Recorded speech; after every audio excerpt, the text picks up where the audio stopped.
Welcome to Scopito Tutorials. In this tutorial, we will be covering the process of annotating your inspection images. Let's get started. Once you have opened the inspection that you want to analyze, either click on the image or navigate through your images using your keyboard's arrow buttons. To begin annotating an image, simply click to open it. You can double-click to zoom in and click and hold to move the image as necessary for your analysis. When you identify an issue needing annotation, you have the option of selecting the bounding tool. But for this one, I will opt for the polygon tool to mark distinct shapes like so. Then, add a component. In this case, it's an insulator. I will type in the first few letters and select insulator. Next, notate the issue type by choosing from the drop-down menu. For this example, we'll go with broken. Next, we will determine the severity level, and for this instance, we'll select severity 4. Here, you can add a remedy action, list the cost of remediation, then list any needed comments. The temperature field corresponds to infrared data from your thermal images. Once all of the fields are completed, simply press Create Issue. This completes the annotation, and you'll notice the severity marker on the thumbnail. And now we see that the broken insulator issue is listed in the Recently Used Issues here. By clicking on the issue, you can access its details, and you can also pin it to your suggested issues as demonstrated here. Now, it's pinned and set to key 1.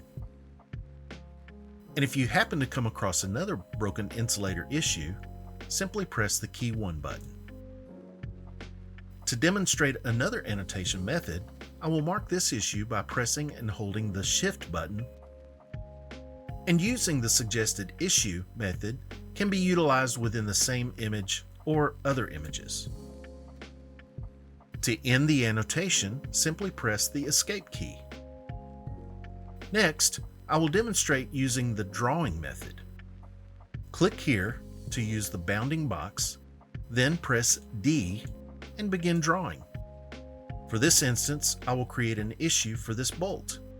Type nut and select fastener nut or bolt from the drop-down. Select loose for the issue type, and I'll set the severity level to 5.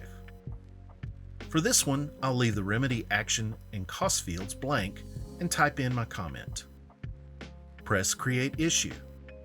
Now, under Recently Created Issues, you can see the loose nut. Something to note, under the suggested issues, frequently used issues can be reordered. In this case, the loose bolt is assigned to key 1 and broken becomes key 2.